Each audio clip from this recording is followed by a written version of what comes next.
បាទសួស្តីបងប្អូនទាំងអស់គ្នា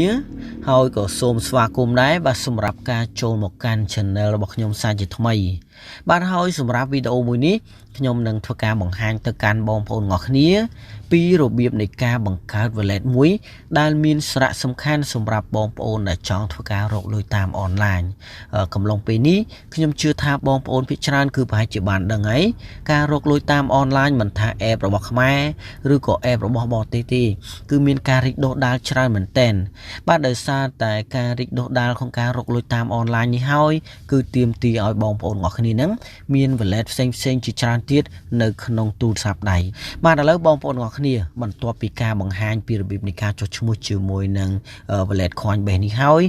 ខ្ញុំនឹងធ្វើការបង្ហាញនៅក្នុងវីដេអូក្រោយពីរបៀបនៃការដកលុយបាទពី app មួយចូលទៅកាន់ Coinbase នេះតែម្ដងបាទបើសិនជាបងប្អូនទាំងអស់គ្នាមានបំណងចង់ធ្វើការរកលុយតាមអនឡាញហើយបងប្អូនទាំងអស់គ្នាគួរតែបាទមាន wallet ទាំងអស់នេះបាទខ្ញុំសូមបញ្ជាក់ដែរបាទសម្រាប់ការរកលុយតាមអនឡាញបើសិនជាបងប្អូនទាំងអស់គ្នាមិនមានការព្យាយាមឬក៏បងប្អូនទាំងអស់គ្នាមិនមានការអត់ធ្មត់ទេណាអញ្ចឹងបងប្អូនទាំងអស់គ្នាមិនអាចទទួលបានលុយធ្លាក់ចូលទៅកាន់ wallet ដែលបងប្អូនទាំងអស់គ្នានឹងបានបង្កើតទុកនៅក្នុងទូរស័ព្ទដៃឡើយអញ្ចឹងការរកលុយតាមអនឡាញគឺជាការរកលុយក្រៅម៉ោងណាគឺជាការរកលុយក្រៅម៉ោងអញ្ចឹងហើយបើសិនជាបងប្អូនទាំងអស់គ្នាមានពេលទំនេរប្រមាណគឺបងប្អូនទាំងអស់គ្នាធ្វើប៉ុណ្្នឹងទៅដើម្បីទទួលបានប្រាក់ចំណូលទី2បើសិនជាបងប្អូនទាំងអស់គ្នាចង់ធ្វើការរកលុយតាមអនឡាញបើសិនជាបងប្អូនទាំងអស់គ្នាចេះវិធីក្នុងការរកទៀតខ្ញុំជឿថាក្នុងមួយខែបងប្អូនទាំងអស់គ្នាទទួលបានលុយមិនក្រោមពីរាប់រយដុល្លារទេណាបើសិនជាបងប្អូនទាំងអស់គ្នាមិនជឿពីអ្វីដែលខ្ញុំបាននិយាយទេបងប្អូនទាំងអស់គ្នាចាំសង្កេតទៅបងប្អូនទាំងអស់គ្នានឹងឃើញហើយព្រោះការរីកដុះដាលនៃ social media ផ្សេងជាច្រើនទៀតក៏បានបង្ហាញនៅពេលបច្ចុប្បន្ននេះដែរតោះឥឡូវកុំឲ្យខាតពេលយូរខ្ញុំនឹងធ្វើការបង្ហាញពីរបៀបនៃការចុះឈ្មោះជាមួយនឹងបាទ wallet មួយនេះសិនប៉ុន្តែមុននឹងធ្វើការបង្ហាញសូមបងប្អូនដែលថ្មីដែលមិនទាន់បាន subscribe channel របស់ខ្ញុំណាបាទសូមបងប្អូនទាំងអស់គ្នាជួយចុចនៅប៊ូតុង subscribe ម្នាក់មួយផងបាទបន្ទាប់មកចុចនៅលើរូបសញ្ញាកណ្ដឹងបាទដើម្បីទទួលបានវីដេអូថ្មីពាក់ព័ន្ធទៅលើកន្លឹះនៃចំណេះដឹងពាក់ព័ន្ធទៅលើការរកលុយតាម website ឬក៏ពាក់ព័ន្ធទៅលើការរកលុយបាទជាមួយនឹង app ផ្សេងជាច្រើនទៀតដែលខ្ញុំបានធ្វើការបង្ហាញនៅក្នុង channel មួយនេះតោះឥឡូវកុំឲ្យខាតពេលយូរតាមដានជាមួយខ្ញុំទាំងអស់គ្នាតែម្ដងបាទឥឡូវសម្រាប់បងប្អូនដែលប្រើប្រាស់នៅទូរស័ព្ទដៃ Android គឺយើងអាចចូលទៅកាន់ Play Store សម្រាប់បងប្អូនដែលប្រើប្រាស់ iOS អាចចូលទៅកាន់ App Store បាទតោះឥឡូវយើងចូលមកកាន់ Play Store បាទបន្តមកទៀតបងប្អូនទាំងអស់គ្នានឹងឃើញប៊ូតុង search នៅខាងលើអញ្ចឹងយើងគ្រាន់តែចុចលើប៊ូតុង search នឹងមកហើយបន្ទាប់មកយើងគ្រាន់តែបំពេញពាក្យថាបាទ Coinbase អូខេយើងដាក់មក Coinbase នេះ Coinbase យើងគ្រាន់តែយកម្រាមដៃរបស់យើងនឹងចុចនៅលើ Coinbase នឹងមកណានៅពេលដែលបងប្អូនទាំងអស់គ្នាចុចនៅលើពាក្យថា Coinbase ហើយបងប្អូនទាំងអស់គ្នានឹងឃើញទម្រង់បែបនេះណាទម្រង់បែបនេះនៃ app បាទដោយសារតែខ្ញុំបានធ្វើការដំឡើង app មួយនេះរួចហើយបាទដូចនេះហើយគឺវានឹងឃើញពាក្យថា open អញ្ចឹងសម្រាប់បងប្អូនដែលមិនទាន់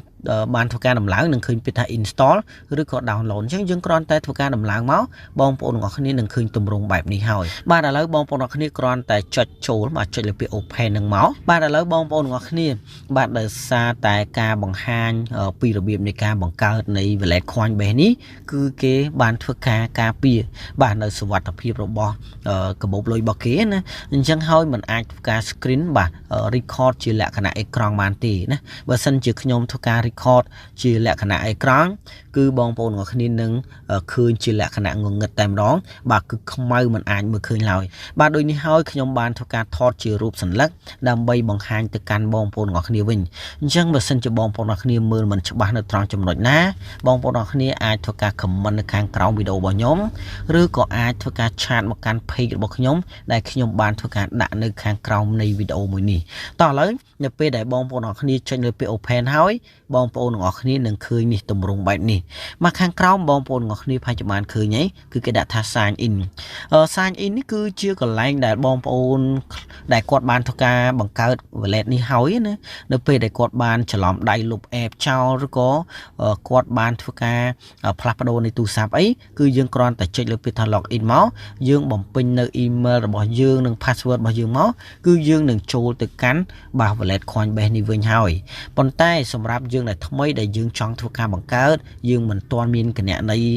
ឬក៏មិនទាន់មាន account គឺយើងត្រូវក៏លេខមើលខាងលើនេះបាទដែលមានពាក្យថា get start បាទអញ្ចឹងយើងគ្រាន់តែចុចលើពាក្យថា get start នឹងមកបាទហើយនៅត្រង់ចំណុចនេះគឺគេបានដាក់ថាបាទ create your account នៅខាងក្រោមនេះគឺយើងត្រូវធ្វើការបំពេញព័ត៌មានមួយចំនួនដែលយើងត្រូវធ្វើការបង្កើតនៃគណនី Coinbase មួយនេះអញ្ចឹងខាងលើគឺ first name បាទខាងក្រោមគឺ last name អញ្ចឹងត្រង់ចំណុចនេះគឺយើងត្រូវធ្វើការដាក់ឈ្មោះរបស់យើងទាំងឈ្មោះទាំងតកូលណាយល់ល្អគឺបងប្អូនទាំងអស់គ្នាត្រូវធ្វើការដាក់ឈ្មោះពិតប្រាកដទៅបាទដើម្បីមានលក្ខណៈងាយស្រួលណាដាក់ឈ្មោះរបស់យើងពិតប្រាកដមកបាទតកូលអីនេះឈ្មោះអីតកូលអីគឺយើងដាក់មកណាដាក់មកត្រូវជាមួយអត្តញ្ញាណប័ណ្ណមកក៏បានដែរគឺវាមិនជាបញ្ហាអ្វីទេបន្ទាប់មកយើងក៏លេខមកមើលខាងក្រោមនេះគឺគេដាក់ថា email បាទសម្រាប់ email នេះគឺបងប្អូនទាំងអស់គ្នានឹងគឺត្រូវធ្វើការបំពេញនៅ email របស់យើងមួយខ្ញុំជឿថាបងប្អូនភាគច្រើនគឺស្គាល់ហើយបាទសម្រាប់ email ណាដូចនេះយើងធ្វើការបំពេញ email មកបន្ទាប់មកខាងក្រោមនេះគឺគេឲ្យយើងធ្វើការបំពេញនៅ password សម្រាប់ password នេះគឺជា password ដែលមានសារៈសំខាន់ជាមួយនឹង email ណាដោយសារតែយើងធ្វើការ log ចូលទៅកាន់ account របស់យើងនឹងគឺទាមទារមាន email ហើយនឹង password នេះហើយដូចនេះហើយ password គឺគេបានបញ្ជាក់ដែរគឺយើងត្រូវធ្វើការបំពេញចាប់ពី8ខ្ទង់ឡើងលើអញ្ចឹងការបំពេញនេះគឺត្រូវតែមានអក្សរធំលាយអក្សរតូចណាអក្សរធំលាយជាមួយនឹងអក្សរតូចឬក៏សញ្ញាផ្សេងមកដើម្បីកុំឲ្យបាទគឺកុំឲ្យវាមានលក្ខណៈងាយស្រួលពេកខ្លាចមានគេលួចរបស់យើងយកទៅប្រើអីចឹងទៅណាបន្ទាប់មកយើងគ្រាន់តែគ្រីសបាទយើងគ្រាន់តែគ្រីសត្រង់ចំណុចនេះណាបាទដើម្បីកុំឲ្យពិបាកខ្ញុំនឹងធ្វើការបង្ហាញតែម្ដងឥឡូវខ្ញុំឧទាហរណ៍បាទនេះគឺជាការឧទាហរណ៍របស់ខ្ញុំណាខាងលើគឺខ្ញុំដាក់ច័ន្ទខាងក្រោមគឺខ្ញុំដាក់ថាតារាបន្ទាប់មកនេះគឺជា email មួយដែលខ្ញុំបានធ្វើការដាក់នៅក្នុងបាទ Coinbase មួយនេះបន្ទាប់មកនេះគឺជា password នេះគឺជា password នៅពេលដែលយើងធ្វើការបំពេញនៅ password នេះរួចហើយបើសិនជាបងប្អូនអរគ្នាមិនចាំយើងអាចចុចកន្លែងសញ្ញាភ្នែកនេះមកដើម្បីបើកនៅបាទ password ដើម្បីឲ្យឃើញណាថាយើងដាក់ password ហ្នឹងអីខ្លះណាយើងអាចបិទទៅវិញបានយើងអាចបើកវិញក៏បានដែរបន្ទាប់ពីយើងធ្វើការបំពេញព័ត៌មាននៅត្រង់ចំណុចនេះរួចរាល់ណាបងប្អូនអរគ្នាត្រូវចុចគ្រីសកន្លែងនេះណាបន្ទាប់ពីចុចគ្រីសរួចហើយបងប្អូនអរគ្នាត្រូវចុចនៅលើពាក្យថា get start ណាយើងចុចលើពាក្យថា get start ហ្នឹងមកបាទបន្ទាប់ពីបងប្អូនអរគ្នាចុចលើពាក្យថា get start ហើយបងប្អូនអរគ្នានឹងឃើញទម្រង់បែបនេះមួយទៀតបាទនៅទម្រង់បែបនេះគឺគេឲ្យបងប្អូនអរគ្នាហ្នឹងបាទចូលទៅ check នៅ email ដែលយើងបានធ្វើការបំពេញព័ត៌មាននៅខាងដើមមិញណាព័ត៌មានដែលខ្ញុំបានបញ្ជាក់ថាគឺជា email របស់យើងត្រូវដាក់ email មួយហ្នឹងគឺយើងចូលទៅកាន់ email របស់យើងមកណាបាទឥឡូវយើងចូលទៅកាន់ email របស់យើងមកបាទនេះបងប្អូនទាំងអស់គ្នាបាទនេះគឺជា email របស់ខ្ញុំហើយខ្ញុំបានចូលមកកាន់ email ហើយ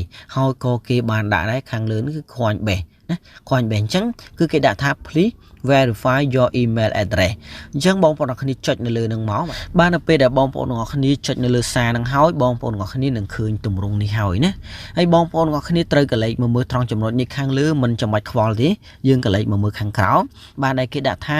verify បាទ email address អញ្ចឹងបងប្អូនទាំងអស់គ្នាគ្រាន់តែយកម្រាមដៃហ្នឹងចុចនៅលើបាទ verify email address ហ្នឹងមកណាយើងចុចលើហ្នឹងមកបាទនៅពេលដែលបងប្អូនទាំងអស់គ្នាចុចនៅត្រង់ចំណុចហ្នឹងហើយយើងនឹងចូលមកកាន់ទម្រង់ថ្មីមួយទៀតណាយើងនឹងចូលមកកាន់ទម្រង់ថ្មី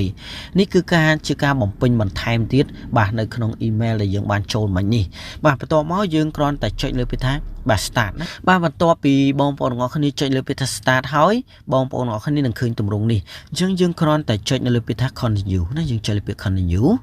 បាទបន្ទាប់ពីបងប្អូនទាំងអស់គ្នាចុចលើពាក្យថា continue ហើយបងប្អូនទាំងអស់គ្នានឹងឃើញកន្លែងនេះបាទហើយខាងនេះគឺគេដាក់ថា855នេះគឺជាលេខកូដបាទសម្គាល់នៃតំបន់នីមួយៗណានៃប្រទេសនីមួយៗណាប្រទេសខ្មែរយើងគឺបូក855នេះហើយដូចនេះហើយនៅកន្លែងនេះគឺគេឲ្យយើងធ្វើការបំពេញនៅលេខទូរស័ព្ទដៃដោយសារតែខាងនេះមានក្បាលនៃលេខកូដប្រទេសហើយខាងនេះគឺយើងមិនចាំបាច់ដាក់លេខ0ទេឧទាហរណ៍ថាបងប្អូនអរគ្នាដាក់smart ឧទាហរណ៍ថា070ចឹងណាយើងមិនចាំបាច់ដាក់លេខ0ទេយើងដាក់មក70 82 88ឬក៏08អីចឹងមកណា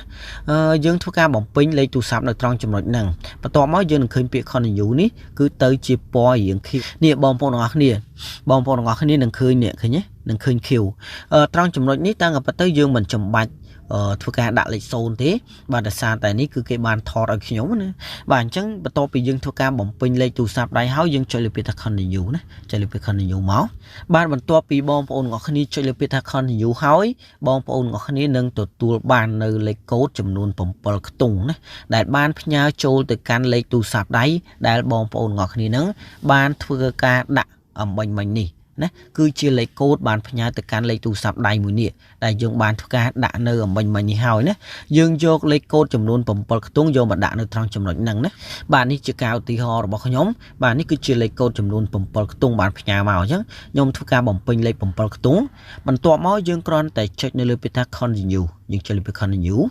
បាទបងប្អូនទាំងអស់គ្នាបន្ទាប់ពីបងប្អូនទាំងអស់គ្នាធ្វើការបំពេញនៅលេខកូដចំនួន7ខ្ទង់បានផ្ញើចូលទៅកាន់លេខទូរស័ព្ទដៃរួចហើយណាគឺបងប្អូនទាំងអស់គ្នានឹងចូលមកកាន់ dashboard នៃ app មួយនេះហើយណានឹងចូលមកកាន់ dashboard នៃ wallet មួយនេះហើយបាទឥឡូវបងប្អូនទាំងអស់គ្នានេះគឺយើងនឹងទទួលបាន wallet មួយដែលមានសារៈសំខាន់សម្រាប់បងប្អូនដែលចង់ធ្វើការរកលុយតាមអនឡាញហើយដែលបងប្អូនទាំងអស់គ្នាប្រហែលជាបានដឹងហើយគឺយើងធ្វើការផ្ទុកលុយជាប្រភេទលុយ Bitcoin លុយ Bitcoin កំឡុងពេលនេះបាទគឺមួយ Bitcoin ណាបាទគឺ$750,000ហើយបាទគឺ47,313បាទចុចបាទ46ហើយណាគឺមួយ Bitcoin គឺ$750,000ហើយសម្រាប់ការដកលុយបើសិនជាយើងចង់ដកចូល Bitcoin ណាបើសិនជាបងប្អូនអរគ្នាចង់បាននៅលេខ account របស់យើងដើម្បីឲ្យគេវេលុយនឹងចូលមកកាន់ account របស់យើងបងប្អូនអរគ្នាគ្រាន់តែចុចកន្លែងនេះបាទចុចមកបងប្អូនទាំងអស់គ្នានឹងឃើញ QR code មួយនេះគឺជា QR code របស់យើងបើសិនជាគេ scan QR code នេះក៏គេអាចធ្វើការវេលុយឲ្យយើងបានដែរបើសិនជាបងប្អូនទាំងអស់គ្នាចង់ទទួលបានបាទនេះណាបាទលេខ account គឺបងប្អូនទាំងអស់គ្នានឹងឃើញនេះកន្លែងនេះឃើញទេគឺគេដាក់ថា wallet address អញ្ចឹងយើងអាចធ្វើការចុច copy នេះឃើញទេយើងអាចចុច copy មកដើម្បីយកទៅឲ្យអ្នកផ្សេងហ្នឹងធ្វើការវេលុយឲ្យយើងគឺគេនឹងវេចូលមកកាន់តែហ្នឹងហើយបាទបន្ទាប់ពីការវេលុយរបស់គេមកគឺយើងនឹងឃើញលុយរបស់យើងនឹងចូលមកកាន់ wallet របស់យើងហើយបងប្អូនអរគ្នាសម្រាប់បងប្អូនដែលបានធ្វើការបង្កើតនៅគណនីនេះរួចហើយណាបងប្អូនអរគ្នាអាចធ្វើការស្វែងយល់បាននៅខ្លួនឯងពីរបៀបនៃការប្រើប្រាស់អត់មានអីបាក់ទេណាយើងចូលមកកន្លែងនេះមកយើងនឹងឃើញ wallet ជាច្រើនបាទ wallet ជាច្រើនហើយ wallet ទាំងអស់នេះហើយគឺជា wallet ដែលយើងអាចធ្វើការចាយលុយបាទទូទាំងពិភពលោកបាទគឺជា wallet ដែលមានសារៈសំខាន់នៃ Coinbase នេះនៅក្នុងនេះគឺមាន wallet ច្រើនទៀតណាយើងអាចមើលនៅតាមនឹងបានហើយ wallet Bitcoin គឺនៅត្រង់ចំណុចនេះបើសិនជាគេវេលុយតាម address មិញឲ្យយើងណាគឺលុយនឹងធ្លាក់ចូលមកហើយណាយើងនឹងឃើញនៅត្រង់ចំណុចហ្នឹងហើយណាបាទឥឡូវសម្រាប់វីដេអូមួយនេះខ្ញុំសូមបញ្ចប់ត្រឹមតែប៉ុណ្ណេះតែម្ដងដោយសារតែខ្ញុំបានបង្ហាញពីរបៀបនៃការបង្កើតវារួចហើយអញ្ចឹងនៅក្នុងវីដេអូក្រោយខ្ញុំនឹងធ្វើការបង្ហាញពីរបៀបនៃការដកលុយចេញពី app មួយចូលមកកាន់ wallet មួយនេះតែម្ដងណា